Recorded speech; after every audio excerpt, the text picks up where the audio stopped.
Welcome to Toffee TV. It's the final word. Everton 0, Burnley 1. We're shite. That's it. That's basically the final word. We're shite. It's the final word. Don't forget. We're aiming for 20,000 subs on YouTube. Please subscribe if you haven't already, and click the bell for notifications. And join us on Patreon if you want more videos, which these two gentlemen have. Neil and Brandon have joined us on the couch. It's mad to have boss. I've had to widen the camera. That's why I'm literally on the. Brandon's like cold. He was 16 stone. He walked in. He's holding his stomach just to get it on the camera. Let's just get into yesterday. It was rubbish. I mean, really poor. And I'm struggling. I'm struggling to know what's going on, Baz. You tell me. I was going to sit here. Hang on, the last 70 minutes was rubbish. Yeah. No, I know. First 20 was alright. Yeah. It was a bit. It's getting a little bit grim, isn't it? Because you're trying to stay positive and go, okay, well, let's put everything into perspective. It's only the 7th league game of the season, but obviously, when you look at the European games as well, we haven't really hit the ground running in that. Certainly, the group has been really bad. So we had these 4 home games, and we said we've got to win all 4. Quite simply, the managers and the first 2 started off well, but the last few days have been pretty poor. Can I just jump in? Very sorry, lads brought biscuits. Don't fucking drop them. This is what you do. Continue. No, I agree. First 20, I thought we looked like maybe they're getting it now, and then from then they scored, we just fell to pieces, and we didn't even look like scoring a goal. And what worried me the most was the fact that the manager stood on the line, sort of looking to the gods for help when it's his job. He's brought them in. If I get the players I want, we'll be there or thereabouts. Well, he's been given his, pot of gold at the end of the rainbow, and we look worse than we were last year. To me, it reminds me of the last sort of 6 months of Martinez, where everyone in the world could see where we were going wrong, except for him. Do you know what I mean? And I think this is happening with, Koeman, because I've always said this with football over the years, how can 36,000 people see one thing, but the man who's most important can't see it? And it goes on all over the park for me, particularly with this group of players. Kenny for one, and is there anyone out there who can see a footballer in Martina? There are, and they generally like to tweet me. They generally like to. Oh, well, it's funny though, because they tweet me and go, he was decent. He won 1 header and put in 2 crosses. Yeah. But that's your idea of decent. That's why we are where we are. That's the thing, is that you don't want to just bag someone else because it good dipping biscuits. That good. He isn't the only one. Don't get me wrong, but. If we're judging level of a player now by someone who can hang a cross that the goalie takes all day long and forget everything else that he can't do, then aren't we? Shouldn't our expectations be going higher? Absolutely. But by saying, he's alright, we're dropping that. It's not just, don't get me wrong, Brandon, it's not Martinez's fault he lost, is it? I know. You know what I mean? Well, he's the one who's being put out there. He's out there, isn't he? But he doesn't get to choose to be himself, and how crap he is. How crap he is. He does. He gets to choose who he is. Gets to choose. I'd be a professional footballer if I could choose to be, but you don't all get to choose to be that. You're making a good point. That is. I can't really argue with that kind of logic. That is the thing. Without turning him into the whipping boy, though, we're being completely honest. He was crap in the first game. He was. Let's be honest. We were all going, well, who is he? Why is he playing? And then I think he played the following league game, didn't he? At home. Was it against Stoke? Did he play against Stoke? I think he did, didn't he? Yeah, he did, yeah. And he put 2 good crosses in the 90 minutes. And all they talked about was, he puts a good cross in. Well, he's not, people need to understand, he's not the whipping boy.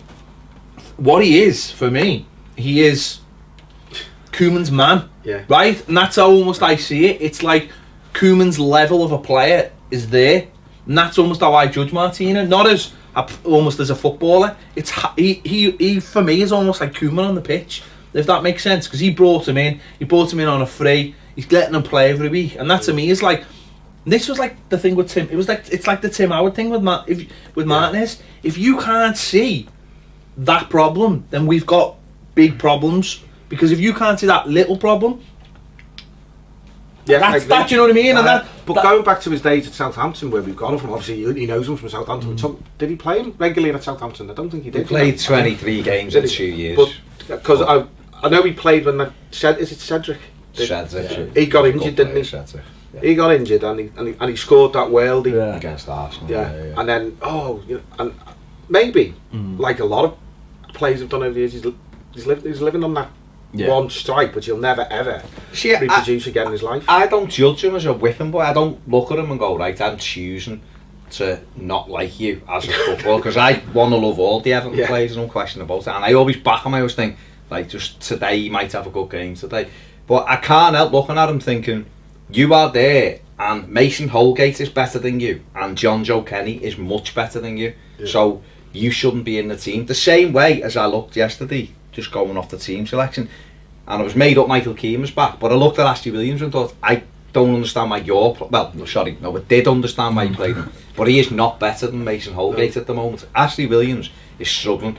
I kind of get why he played him yesterday, because they're big, strong, and it was a bit of a battle, but if there's players who are better than certain players, they should be in until Martina finds his form and is a worldie, until Ashley Williams is the warrior that he's been for Wales and defending properly. The same as when Sandro all of a sudden hits some form and he can bang goals and then he gets a goal. You can't keep going, put them in. It was like you said the other night, and you know he's going to do it, but we can't keep changing the team every game and expecting them to know. I said that yesterday. Expecting them to know. I said that. Maybe that's why he doesn't want to. He's got to pick a team. Maybe that's why he doesn't want to change it. But like, can he have played 2 games? No, I know. But then he probably thinks, well, there's continuity with Ashley Williams and there's continuity with Garner and Schneiderlin, and he's actually said himself, hasn't he? He wants the senior players to dig us out of this hole.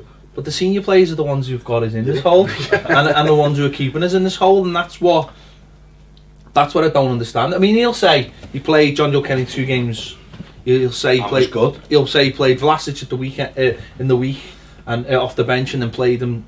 So he'll say I just think that there's just, for me, the biggest problem is that the manager clearly doesn't know, and we're in October, what his best team is, and what his best team is in 11, and what is the best formation is. Yeah. And I think that's very worrying. I think that's the most worrying thing out of all of it. We've played a lot of games. Well, as I said, saying about yesterday's game, to me, he must see it. It's a case of just being like, well, this is the way I play, and if you don't like it. But I don't know what that way is. Well, I think to any of the players. I think that, exactly. But I think all these, Dutch players and they got it in their head, haven't they? Especially if they played for Barcelona, 4-3-3 is the way to go. Well, it was, but it ain't now, because it's not working. And he's tried various people in various positions in this system.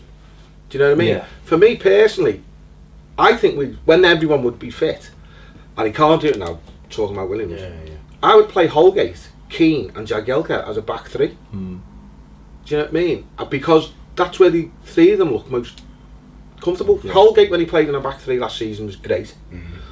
We know Jags is coming, but you've got 2 young lads around him. He might not get exposed as much as when he's got him and Williams, who, for me, we play so deep, and the reason is because he's got no legs. He's got no legs, and he knows. I prefer 3. Well, obviously we can't play at the moment because we haven't got the full-backs to justify playing 4. Kenny could play. Kenny's the nearest thing to me But I still think that as a wing-back you'd get more out of Kenny, because you're asking a lot of him. Like the other night, people were saying he didn't have a good game, and I just didn't think he had anyone on his side. The same way you look at Baines and say he hasn't got on anyone on his side. There's no width. But yesterday he did go to 4-4-2. He changed it around, but it's still the same problems, isn't it? Garner and Schneiderlin playing centre midfield offer absolutely no creativity. So what's the point? That's well, there isn't. I thought. First 20 minutes, I thought we looked quite positive. I think Niasse and Calvert-Lewin were lively. Vlasic was very, very lively. You know what I mean? That was much better than what we've seen, definitely this season. I thought we were going to hand Burnley their first fucking away win of the season after going to Chelsea, Spurs and Anfield and not even losing. Yeah. It looked like we were going to be the better team for the first 20 minutes. We penned them in the first 20 minutes. We kept the ball.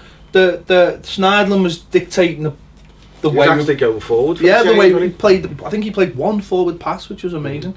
We were getting down the wing. We were keeping them in their half, and we were just sitting there. And really, we should have. Nias had a couple of half chances, which if he'd taken first time, Sigurdsson had 2 really good chances. The first one he just never got hold of properly. If he had, he would have easily beaten the keeper. Yeah. And the second one he took a touch when I think both of those illustrated confidence. You'd like to think of the first one with confidence, he would just put his foot through it and it would hit the back of the net. Like last season when he was at Swansea, he would have done that. Yeah. And the second one, again like last season when he was at Swansea, he would just put his foot through that. But he wanted that extra touch. So I suppose that showed you how brittle the confidence is at the moment. That I think that was a perfect illustration. A player not long been at the club, wants to impress, finding it hard. I mean, someone made a good point. He has had to move country, hasn't he?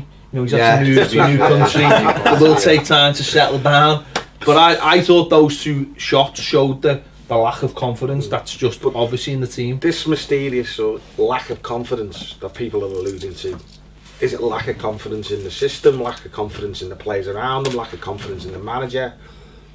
But it has to be. No one's actually. But it has to be lack of confidence in themselves, doesn't it? It's I think that's where it uncertain. starts. If you've played football, I mean, I was a striker, and I'd go 3 or 4 games without scoring, and a goal just go, and then when you score, I'd score 9, 10 games on the run. The goal was massive, and you'd start hitting the ball with that. You wouldn't even think it'd come, bang, touch, goal. But when you start missing chances, you'd almost want to stop the ball in the box and side foot it in. You want that extra second. Wait, I don't think we're doing. You only have to look at Harry Kane, I think, to look Exactly. at when it's going, and when it's not, it's not. You force it, and I think what Everton are doing at the moment is they're trying to force everything. There's nothing natural. You look at them.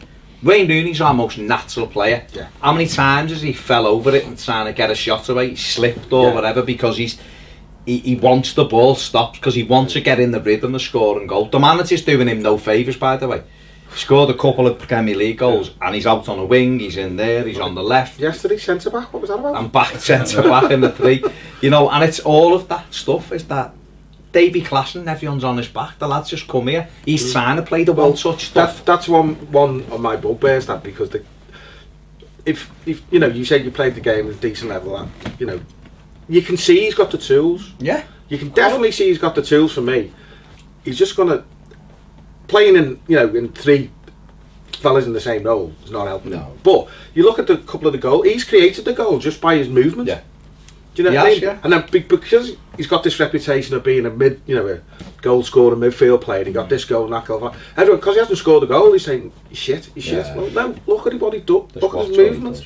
Look, and it will take time. But I have no doubt he'll be a good player for us. I think at the moment the physicality is catching up with him, so he's got to just spend some time having a few curries and mackies. A few pints of Guinness. Exactly. Put a little bit of weight on because the ability. You're right. The ability is there. Even the Sunderland game the other week, Calvert-Lewin's first goal was all about Klassen's movements and the little touch inside, and people move away from that. They don't want to see that. It was like someone said to me, he's being crap me after he put the ball through at Rosenberg. Well, it was an easy pass. Yeah. I'm like, isn't that the point? That a pass gives that someone a chance of it, you know, and it's all of that with all the players. I just think everybody's forcing it. Like Sigurdsson, people are, I know you've done a £45 million, but he's never given himself that price tag. We should have said no. Like the Giroud thing. Got a week. If you don't sell him for silly a proper fee, we don't want to go. We'll move on.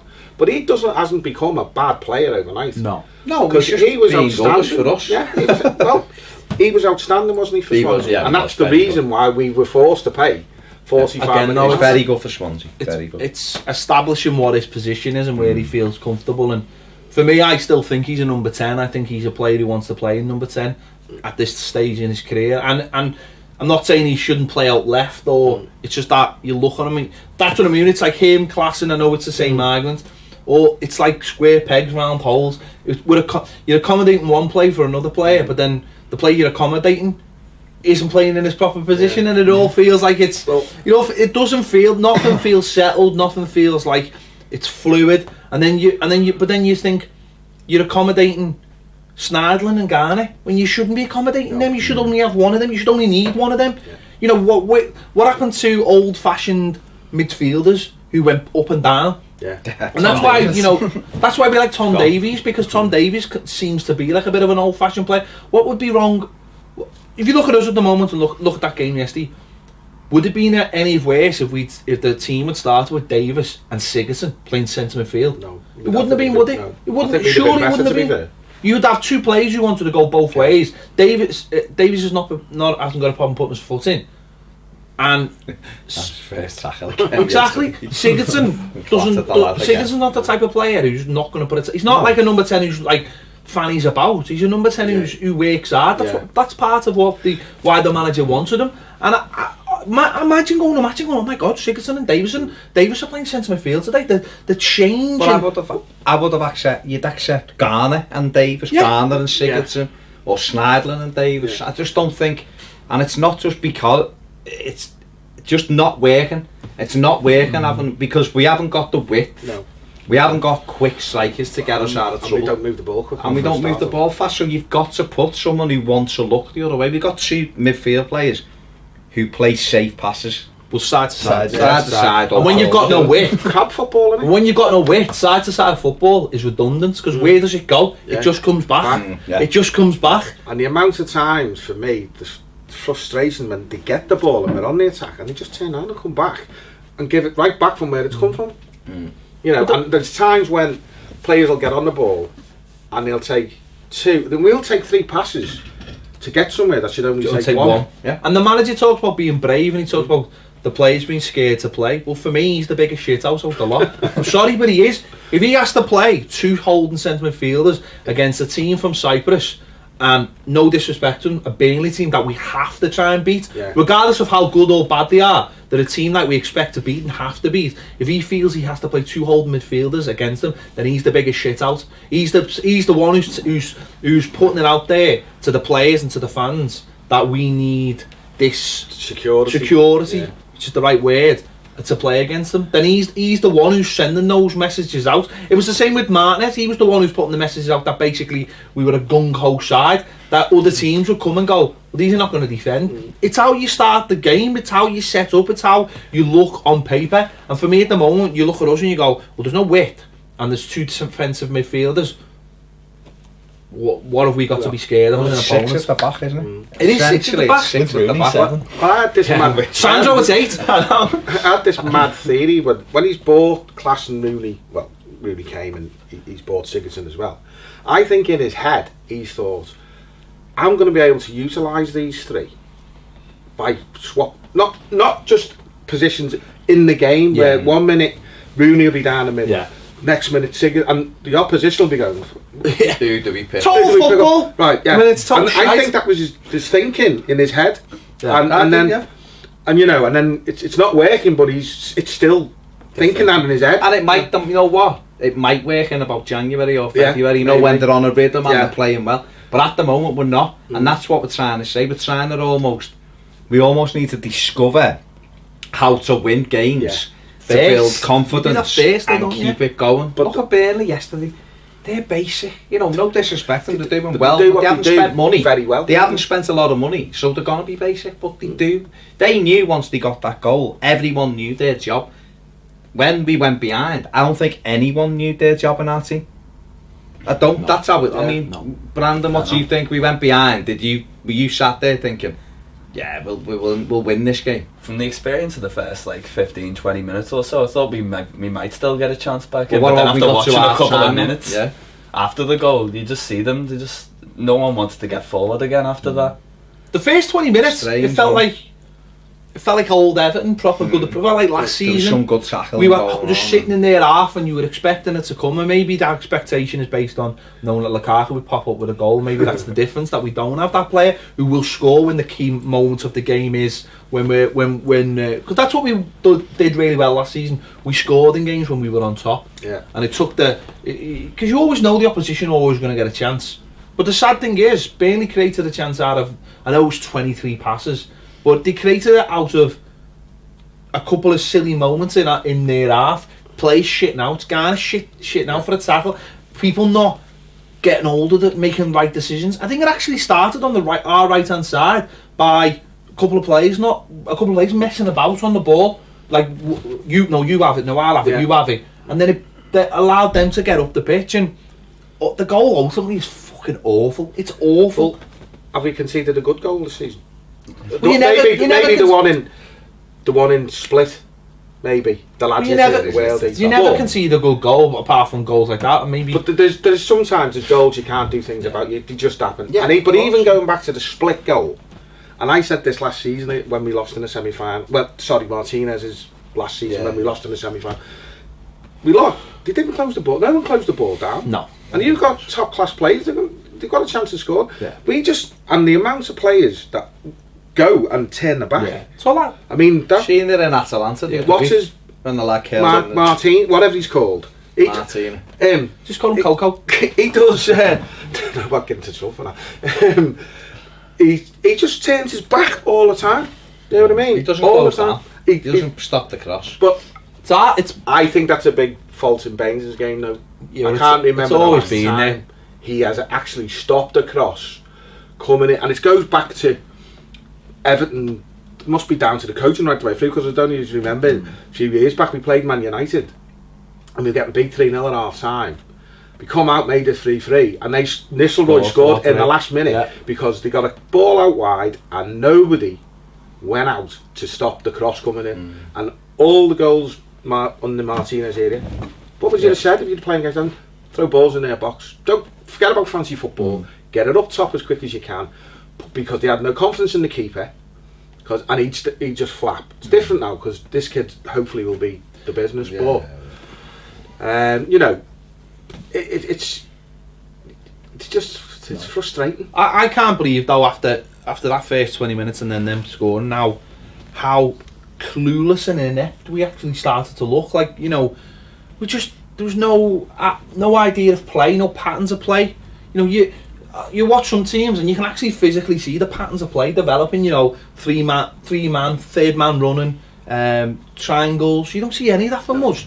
You just see who's the next person on, pass them. There's not like any clever intricate movements. I know training's probably not happening much at the moment because of the amount of games, but this goes back to pre-season, this goes back to bedding people in, this goes back to getting things sorted. I just don't think it happened. I think there was just so much of a focus on getting players fit and getting through the Europa League games that no one sat down and actually decided how we were going to play this season. It certainly didn't get Williams fit, did he? Or did he? But I mean, confidence just seems absolutely shot. And remember when we spoke about leaders and how many leaders there were and how many captains there were? Where the fuck have they all gone? Because I can't see any leaders. One was on the bench. And that's that's another huge problem, is that when we go 1-0 down, where's the response? It was like a whimper yesterday. It was just, no one went, fucking hell lads, come on. I didn't see anyone beating the ground.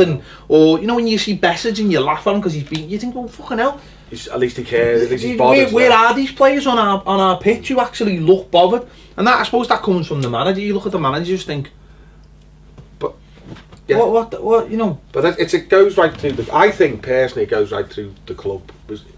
Things haven't gone our way for that long now. We are ingrained. There isn't a winner. They need a winner's mentality, and you were hoping, and maybe it will still happen with Mashiri coming in. Obviously, very successful man. He's got a winner's mentality, and that would drip down. And to me, it doesn't seem to have done it. You know, all right, we spent money, which he promised he would do, but we've still got that. I don't think it has changed though. I think that's still ingrained in the club. That's what I'm saying. The people that were there are still there, and I think Mashiri as a man is a very successful businessman, and I understand all that. But I still don't think he gets the intricacies of football, and almost got Koeman as his way into that. If that makes sense. And now, that's I worry about that, because I just think he got Koeman, and it was he wanted a winner, and he probably still thinks Koeman's the winner, and he still might be, but he's not. He needs someone to guide him in the football sense, and I'm not sure there's people at the club who can do that. I still think there's far too many people at Everton Football Club who are part of the last generation who are, for me, all losers. I think, I totally agree with that. I think we've got far too many people within the structure who are just happy to be part of the game, part of the, you know, sitting at the table, if you like, you're part of the, getting invited to the party, where instead of saying, right, I'm going to be the star of the show here, do you know what I mean? And that's why we just take it, we're used to it. I've been supporting Everton for over 50 years, and now I've seen them through good days, I've seen them through awful days, and now I think you mentioned yesterday on your instant reaction, not bothered. You know, and I knew exactly what you meant, because you are bothered, because it kills you, because it's Everton, and all we want Everton to do is win.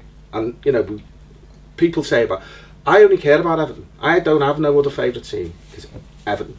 You know, I'm not interested in England. Okay, I'll watch Barcelona on the telly, because especially in the 2009, because it was brilliant to watch, and that's how the game should be played. You know what I mean? Fantastic to watch. But it's not like that now. So we've got to dig in and do what we need to do, and maybe Koeman is...